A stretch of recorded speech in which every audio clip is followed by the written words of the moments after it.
dialing it in from the right side of the galaxy with a serious dose of truth, justice, and freedom to have fun. All right. This is The Ross Report. All right. Let me think.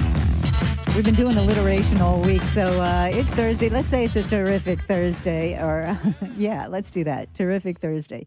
We've got so much to talk about today. We have with us in studio Ms. Candyce Perret, who is a candidate for the Third Circuit Court of Appeals. That race is coming up April 29th. We've been hoping to get Ms. Perret in here, and she's here today. Welcome, Candyce. Thank you. I'm happy to be here. Happy to have you with us. So for the listeners who don't really, a lot of people don't pay attention to judicial races. So if they haven't been paying attention and they don't know who you are, why don't you just give them an idea of who you are and why you decided to run for this race? Sure. Well, my name's Candyce Perret, and I am a candidate for judge on the Third Circuit Court of Appeal. I'm real excited to be going into the runoff as the front runner, especially as a first-time candidate running against an opponent who's run 4 times now. This district covers 8 parishes. A lot of people don't realize how big the district is. We've been working really hard across the 8 parishes to get the word out that I do think I am the most qualified candidate for this seat. I'm the only candidate that has actual appellate work experience. I've actually assisted the judges in researching and writing the appellate court opinions. I am the only candidate who... In the Third Circuit? In the Fourth Circuit Court of Appeal, but they do the same thing, just in a different district. That's in New Orleans, right? Correct. Yeah, okay. I'm the only candidate who has been a city attorney, a city prosecutor, and I'm also a business owner, and I think that gives me a unique perspective on the bench. And I've been practicing law for almost 20 years now. Now, your opponent has been a judge. I mean, she has been elected. What do you say to people who say, well, she's got the experience of being a judge? What do you say to those people? Well, my opponent was a family court judge, which most people don't realize is a seat that... The family court judges do not preside over jury trials. I think that's an important distinction from what a normal district court judge does. And 6 of the current appellate court judges on the Third Circuit Court of Appeal, including the chief judge, were never district court judges before taking the seat on the appellate court. Mm-hmm. So, but you say that because you were a clerk in the Fourth Circuit, that gives you a better perspective. Well, not only was I a law clerk at an appellate court who has actually done the work, I have extensive trial experience, both jury and judge trial. As a plaintiff attorney or a defense attorney? I've done a little bit of both. I've worked on both sides of the bar. Mm-hmm. 'Cause I noticed in your campaign report, a lot of the late contributions, the late big contributions were from plaintiff firms. Especially a lot in Lake Charles and Lafayette. So, and I know the business community is very concerned about people on the Court of Appeals because everybody should be concerned about that. We never know when we're going to have a case in front of the Court of Appeals. The thing that interests me is that fewer than 10% of the district's voters got out to vote. And that's really disturbing. 409,000 voters, fewer than 10% turned out. That was very disappointing to all of us, and I would I would like to tell the voters, remind them, this is a really important seat. The appellate court reviews all of the judgments of the rulings of the lower district courts in a 21-parish district, and it's an important seat. I hope that people will take it seriously and get out and vote on April 29th. Early voting starts April 15th and goes through April 22nd. Mm-hmm. And I'll just tell you, I am very proud of the broad range of support I have. I have a lot of support from the business community. I have a lot of support from community leaders. And I noticed that. In that initial ad that you put out had a lot of my friends on it and a lot of very prominent people on it. And many people thought that was a very good intimidation technique to keep people from getting into the race. But my question to you is, did those people know about, the problems that you've had in the past with your legal situation, your legal history? Were they aware of this? Did you make them aware of it before you asked for their support? I don't know what legal problems you're talking about, but those are very close friends and supporters of mine, and I'm very proud that I have such a broad range of support. And I think that that's what I bring to the court, balance to the court, because I'm not beholden to any special interest groups. Well, that would not be my question, because anybody can say that. But what I'm saying is, I have specific records here going back to 2004 with the report about the incident on the beach that, was very distasteful, and the incident itself was not what bothered me. What bothered me was the report, which at the time, now Ms. Santani has said, and you have said, that it was a case of mistaken identity. But at the time, your companions on the beach actually agreed that you had to go with the deputies who had the arrest warrant because they knew it was you on the beach. So there was no question at the time, 13 years ago, and there was no reason for those deputies to make up a story that would have an impact on your campaign 13 years later. So how do you answer that situation? Did your friends, your family, and supporters know about this history? Yes, and I'll tell you, that was a very long time ago, and I want your listeners to know that I didn't do it. And I have the utmost respect for law enforcement, and I hate that my then fiance showed such a lack of respect.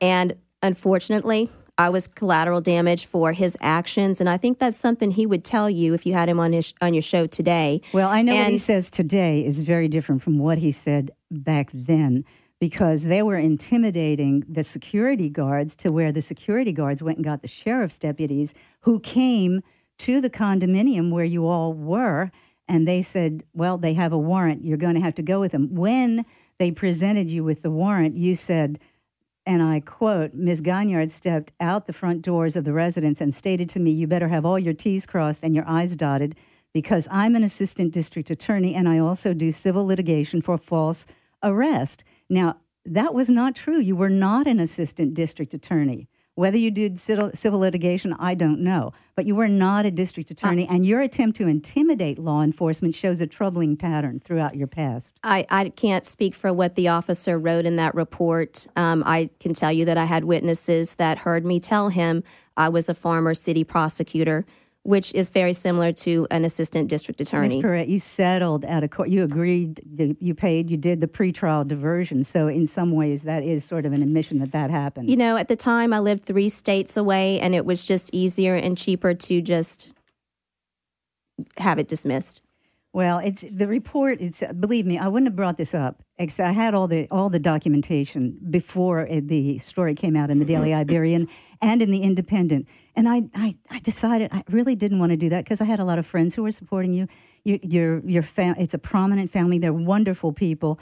I know many of them and am friendly with some of them. But this pattern of disrespect for the law has carried forward to right now the allegations that you and your company, Louisiana Specialty Institute, are under investigation by the FBI. You were of general counsel during these depositions that I have copies of here. You were of general counsel, and in fact, you did represent the company in one of these proceedings. And it's very troubling to read this report. How do you answer these reports? I'm not sure which deposition you have there, but I'm not going to mention any names because I don't want to bring anybody else into it. But I can say that there was one doctor who testified in court that his name, his electronic signature, was signed to tests and procedures that he had not ordered and had not authorized. I believe what you're referring to is a case where the records and bills from one of our clinics were used in someone else's lawsuit, and we were not a party to the suit. We were not even given an opportunity to be heard at the hearing, and that's why the records and bills were thrown out. Well, that's not what I've heard, and this is more than one suit and more than one deposition. But anyway, the doc, just quoting him, he said, your husband authorized his signature. It was an unauthorized signature on the notes. So he was so disturbed that he had contact with the U.S. attorney about the legality of what was going on, and he discussed it with his attorney, and he said that was what he needed to do. And I believe you're referring to a complaint that was more than 6 years ago, and I'll tell you, Carol, that we've never been contacted by the FBI about any investigation. Funny. These were dated 2013, 2014. The original complaint was more than 6 years ago. But the depositions were not. They were just several years ago. He said he walked into the office one morning with about 20 patients sitting in the waiting room, and there was a federal, Social Security application form filled out on a patient he had never seen in his life with his electronic signature on it. He said he walked out of the exam room right there. I can't speak to that because I didn't start with the company until 2013, so I wasn't around back then. And this is a physician who had to be let go by the clinic, and I can't speak for him. Well, Ms. Perret, he said he walked out. He walked out.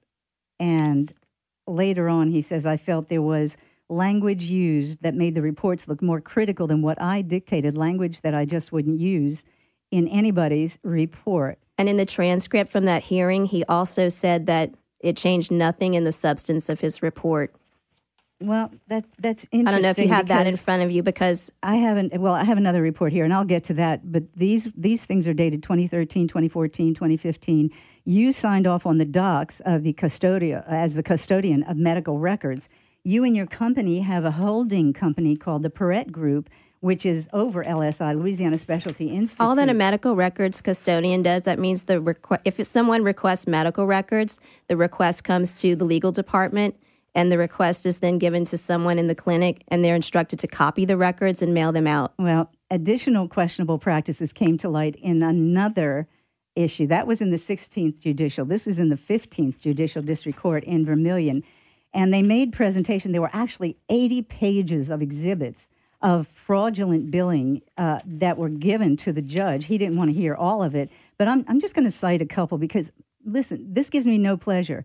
I've been in Lafayette longer than you were born, and I have a lot of friends who are on that list of supporters, and it does me no good to bring these things out, but the people need to know. And in one case here, your company, there was $3,000 that was supposed to have been charged. LSI charged $11,800 on another charge that you all charged $2,000. 1885, which was on another charge, and you all charged, LSI charged $11,500. Another one, $21,600, and you all charged $46,500. You get the idea. There were 80. Well, you're not giving me an opportunity to even review what you have there. I mean, you were on these records. You knew what was in there. All I did was certify that they were copied and mailed out. I have nothing to do with the substance of records. You have no idea what your company was doing. You're not even telling me which hearing this is. Well, which case I don't want to is. mention names, but you can look at the memorandum here. You can look at the case. I was not present at this hearing. I was out of state for that one. That's not what the lawyers have told me. So it's a he said, she said. But here's what the judge says. The judgment and worksheet established that LSI billed for phantom services that were never performed, and LSI grossly inflated the bills of the various healthcare providers. The judge stated that LSI's actions looked fraudulent to him and asked the attorneys. I believe you're reading from the allegations, and the judge did let the bills in that particular one you're referring 80 to. Exhibits, and we did go and sit down with a newspaper here in town, and we brought 1099s and canceled checks showing that we had paid the physician who had seen the patient on that particular date. We're talking about the differential between what the actual charge was and what you charged, and the judge asked if the attorneys had alerted the authorities, and according to one of the doctors, he went to his attorney here in Lafayette, and the attorney said, you better go and let people know what's going on, otherwise you're going to be charged too.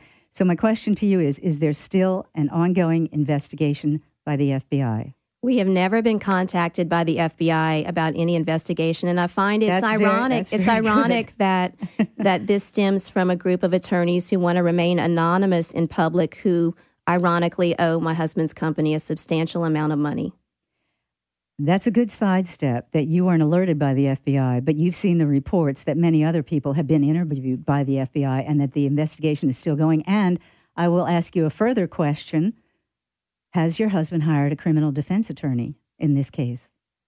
We are not aware of any federal investigation by the FBI. Well, you can get where I'm getting at. There's enough smoke and there's enough to assume that there's a fire here, that there's a pattern in these printed depositions, in these reports from law enforcement showing that it seems to me that you have a lack of respect for the law, for law enforcement. You are an officer of the court, and yet over and over again, I didn't even go into the restraining order, which I know you have some folks sealing records in New Orleans. That restraining order alone shows a terrific lack of judgment. I mean, don't you think a judge should have a temperament and a judgment? that would reassure people that they know how to do the right thing? If you're referring to the records that are sealed in New Orleans, that's a confidential settlement agreement separating assets between my then fiancé and myself. You sealed the records on March 23rd. I got this long before that. And here's what it says. You made constant and continued phone calls all during... This was the year after you and the gentleman who was on the beach with you broke up, and your former fiancé. I'll point out that these are allegations, and it was dismissed. This was a temporary restraining order. It was not granted. It was absolutely not granted. I would urge you to check the records. Well, it was dismissed. The allegations, whether it was dismissed or not, were made repeatedly threatening to physically accost plaintiff, repeatedly attempting to intimidate. During recent trip to Europe, they alleged that you repeatedly contacted them at their hotel. That marked the end of a bad breakup. Those were allegations made by someone else, and I urge you to look at the records. It was dismissed. It was not granted. Well, there must have been a reason why he went to the court for that restraining order. And I just want to tell people, if anyone wants to call in, they certainly are welcome to 232-1542 on the Ross Report.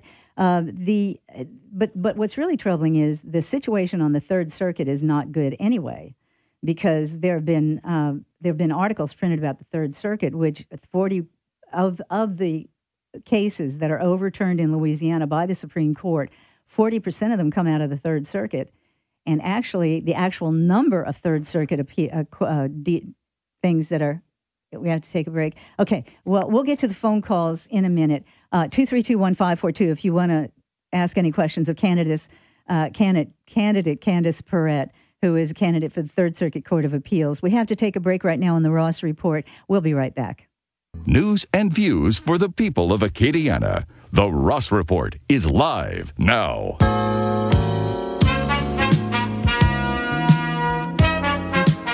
Okay, we're back on the Ross Report. Welcome back. And did I mention Service Chevrolet Cadillac is our sponsor today and every day, and they've got such a fantastic selection for you. Chevys and Cadillacs and Chevy trucks, and always a great deal, always a great selection, and always great service after the sale, and that's really important. So check them out, 1214 Ambassador Caffrey Parkway, just off I-10. They treat you like family because they are. Get on over to Service Chevrolet Cadillac. We're so grateful for them. All right, we're back on the air with Candyce Perret, who is candidate for Third Circuit Court of Appeals. We've got some phone calls coming in. James, go ahead, James. You're on the Ross Report. Welcome. Yes, thank you, Ms. Ross. Ms. Perret, you dodged the forums with those that were your opponents that were running against you in the election race, and you dodged going on Mrs. Ross's radio show before the election race. And today, it appears as though you're dodging many of her questions. So I'm just wondering, is this something, why did you not go into those forums, and why did you not go on Ms. Ross's radio show before the election? Is it because of your legal troubles and because of the legal situation in your past? Are you trying to, put a veil over people's eyes, over the voters' eyes, and just try to get in James, without, answering questions? Let's let Ms. Perret answer. Thanks, James. Thanks for your call. Well, unfortunately, at the beginning of the primary, we had a very packed schedule, and I had made commitments very early on that conflicted with the forum dates I was given. And in fact, the night of the LSUE forum, I spoke to 150 crawfishermen in St. Martin Parish at an event that was covered by NBC Nightly News. And those voters had an opportunity to ask me any questions that they wanted to. 2 days before the election, I was a scheduled speaker at the Rotary Club in New Iberia at the luncheon. One of my opponents was in the audience. I invited her up to the podium to speak and offered to answer any questions anybody had. And in fact, we had a forum yesterday with my opponent, and I am looking forward to the next forum that's scheduled next week on the 12th. Okay, great. We have another call coming in. Is that Gus in Lafayette? Or? One second, Michael. Oh, okay. Michael? Gus, go ahead. Yes. You're on the Ross Report. Welcome. Hello. Can you hear me? Yeah, we can hear you fine. Go ahead. All right. I got my first thing I just want to point out is that The question about the lawyer wasn't answered, and I think that I won't waste my question on that because Ms. Perret, everyone knows that you guys have Mr. Skinner. So when I hang up, I hope that you admit that. But my question is very specific.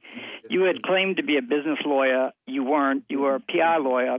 And how many patients did you send to LSI for those 7 years or 8 years you were working at the Morrow firm? Because you and I both know that you sent a lot. And the follow-up is, as a medical compliance officer, I know because I've done it before for a compounding pharmacy, that once you learn of an irregularity, you are supposed to turn that into the government. Are you telling us today that when you learned of the electric seal, which you claimed you changed, you did or did not turn that into the government? I'll hang up and listen, and I will respectfully ask that since you want my vote and my family's vote, that you answer my questions. Is it clear, Carol? Yeah, that's good. That's good. Thank you. Thank you, Gus. I'm not sure what your question exactly is, but as soon as that complaint was made almost 6 years ago about the doctor's electronic signature, my husband did contact the authorities and fully cooperated. And that's all I can tell you about that. I didn't work for the clinic back then. I was in private practice. And I think that's what his point was, that you were referring to LSI as a plaintiff attorney. No, actually, I never. That's mostly who you. Well, when I practiced, I never referred my clients anywhere. Okay, all right. Well, be that as it may, there's a lot of smoke here. There must be some fire. You keep saying everybody else is wrong. Everyone else is making these allegations. There's nothing to these allegations, and yet they keep coming up over and over again. And as you and your husband are partners in the Perret Group, which is the holding company over LSI, that's what was in the report. You all keep shaking your heads. No, I don't know. Everybody else is wrong, and you're the only one who has the truth? Or are you the one who is trying to obfuscate? Ms. Ross, I'm here on your show today to answer questions. I'm trying to be as open as possible. We have Renee coming in. Renee, go ahead. You're on the Ross Report. Yeah. How y'all doing today, ladies? Great, Renee. How are you? Good. Ms. Perret, I have to say, I really respect the fact that you're sitting there in the middle of this hack job that's going on.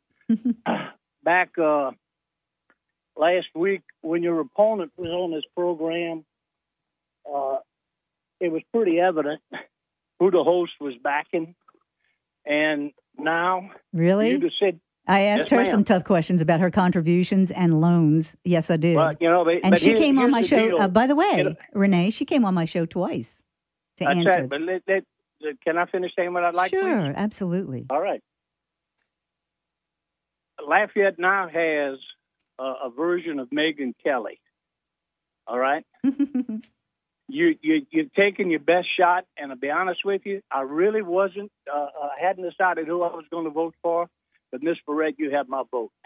Well, thank you. I really appreciate that. I do think I'm the most qualified candidate given the diversity of my legal background and my appellate court work experience. Yeah. Well, best of luck to you. Thank you. Thank you for calling, Renee. We appreciate you. You can call in any time. By the way, several of the doctors have confirmed that LSI is under investigation for billing and or documentation improprieties. So while the FBI, it takes them, it seems like it's forever to get anything confirmed by the FBI. They don't like to confirm that things are under investigation. But I want to ask you, what if you are under investigation? What if, as many people suspect, you will be charged and perhaps convicted? Then what do? Do we have another judge race that we have to do? Because you'll have to resign? From I see from the canons, if any of this is true, you may have violated a couple of the judicial canons already. So I'm just asking, because if we have to go through another campaign to elect someone because of the problems you may be facing. I mean, like I've said before, we've never been contacted by the FBI about any investigation. Okay. Well, 7 or 8 other attorneys have confirmed to me that you are. Who are all anonymous and who ironically owe us a lot of money. Now, that's easy for you to say, but they can't defend themselves either, can they? You're not giving me much chance to defend myself here. Lauren, go ahead. You're on the Ross Report. Yes, man, great callers. Really enjoy the show, learn a lot listening to different people. But the only hack job I've heard is the last caller. I just want to say that. It's okay. That's why we're here. But you know, Warren, it points out the problem. The problem is not only that with the people who run for public office, it's the problem with people who are in continual denial about the records of certain people. So we have a dual-edged problem here, right? Thank you, Warren. I just appreciate the good job you're doing. Thank you. I love the valor. Thank you so much. Thank you so much. All right. We want to appreciate you very much, Ms. Perret, for coming in. I think it took a lot of guts to come in and know that you were going to be facing some tough questions, the questions that I've had all during the primary. And I'll hand it to you the way you structured this and put that campaign ad out there with very prominent people, wonderful people in this community who are supporting you. And I wish you the best of luck. I'll just say that, those are people who are community leaders and business leaders who know me and know my husband and know our family and know what kind of people we are. Well, I think the Perret family is a wonderful family. Thank you so much for being here. Thank you.